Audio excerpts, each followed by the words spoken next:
الكابتن زكريا محي الدين تعليقه على احداث الكوارتر الاول والثاني من هذه المباراه، فعاليات البطوله العربيه لكره السله للسيدات مجمع الصالات باستاد القاهره. واعتقد يعني فعاليات البطوله دخلت خلاص، بقت اكثر سخونه واكثر يعني نقول متعه في هذه المباريات، سواء المباريات السابقه او هذه المباراه. ولكن يعني يسعدنا ويشرفنا ان يكون معنا سياده اللواء اسماعيل القرقاوي رئيس الاتحاد العربي، واللي بيشرفنا هنا بالحضور في القاهره وحضور يعني هذا العرس العربي الجميل بمشاركه نقول بناتنا وكل يعني نقول المنتخبات المشاركه هنا. بنرحب بحضرتك يا فندم، نقول لحضرتك الحمد لله على السلامه، اهلا بيك في بلدك الثاني مصر قبل اي حاجه، ونرحب بحضرتك ووصولك الى القاهره النهارده.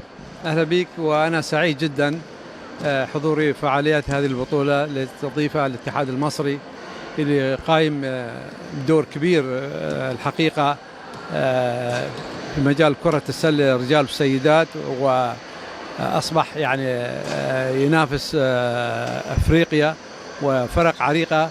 وهذا طبعا ما جاء الا من خلال جهد كبير اللي يقوم فيها رئيس الاتحاد الدكتور مجدي ابو فريخه واخوانه في مجلس الاداره، ودعم من الحكومه المصريه لكره السله في مصر.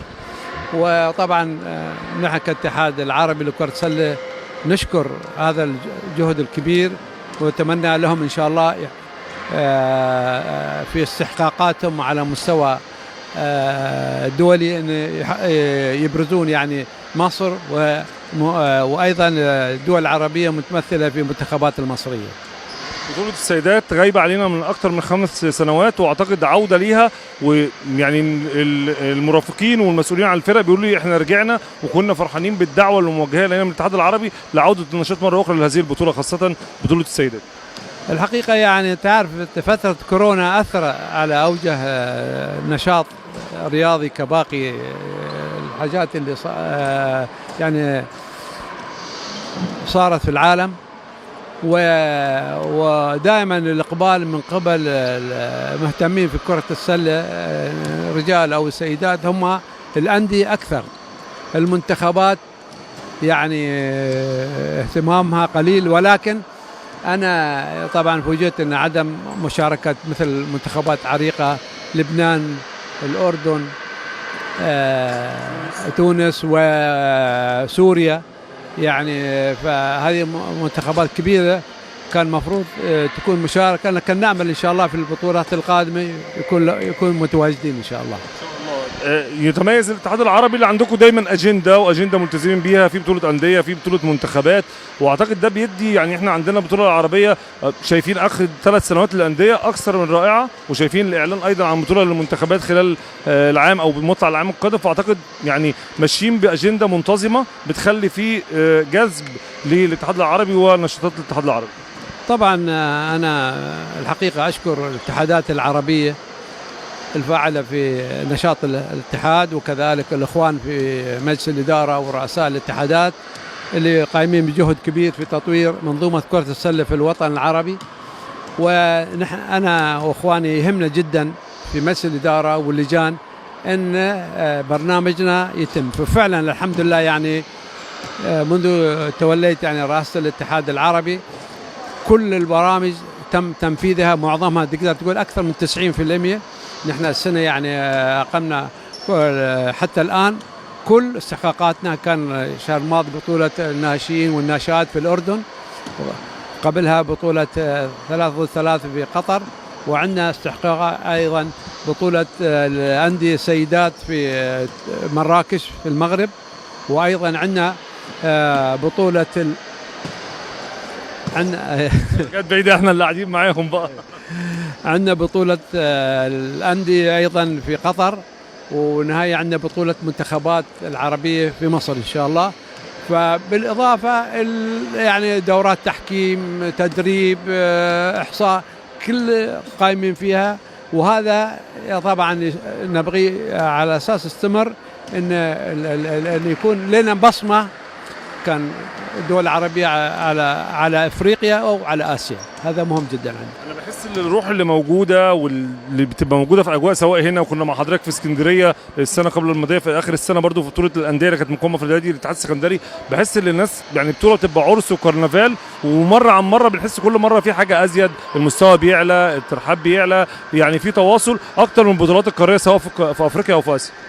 هذه حقيقة. يعني نحن في الوطن العربي يعني مش فقط هم اللاعبين واللاعبات، المنظومة هي مدربين، حكام، تلاحم جماهير، تواجد العربي. يعني تعرف الأزمات اللي مرت في الوطن العربي قل، ويانا موضوع كورونا أيضا قضى على الباقي وتوقف نشاط.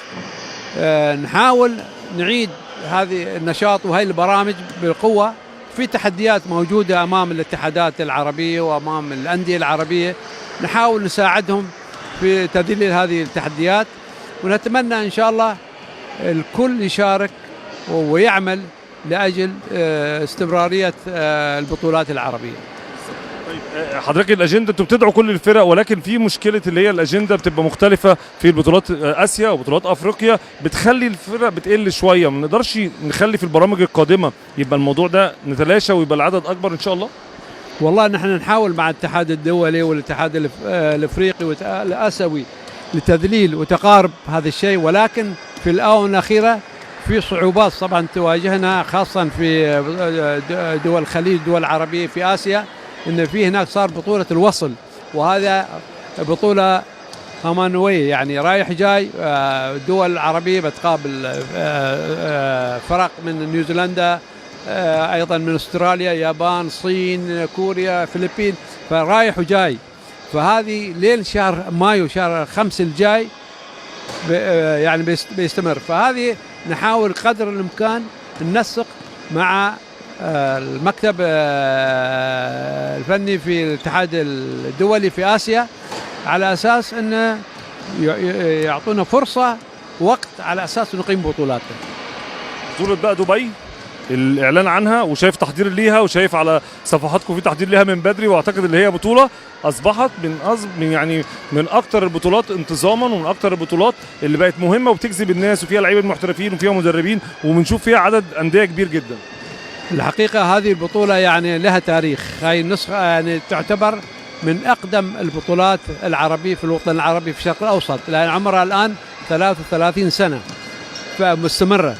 فنحن يعني أيضا يعني ما نقول يعني لنا فضل، لا، نحن قدرنا نساهم في تطوير لاعبين العرب، تطوير الأندية، منتخبات، من خلال مشاركتهم في البطولات، لأن كنا في السابق وما زلنا نجيب فرق من أوروبا، من آسيا، من أمريكا من المشاركة. فهذا الاحتكاك ولد أن تطوير مستويات أداء اللاعبين العرب من خلال هالبطولة.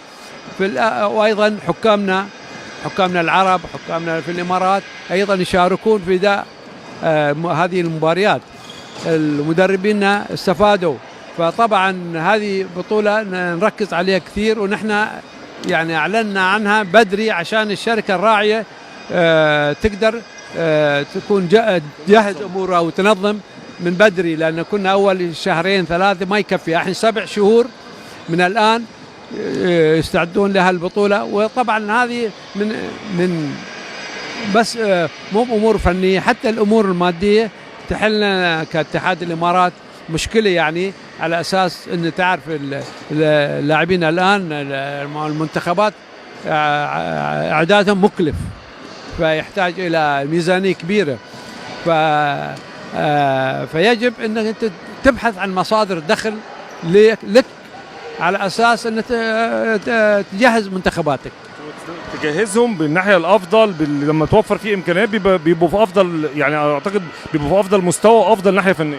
لا انت عارف، اذا انت الان تودي اي منتخب او اي نادي الى معسكر خارجي يعني مكلف جدا، يعني ممكن ميزانيه العاديه ما تكفي، يعني بالاضافه للتذاكر، بالاضافه للاقامه، بالاضافه للبوكيت ماني.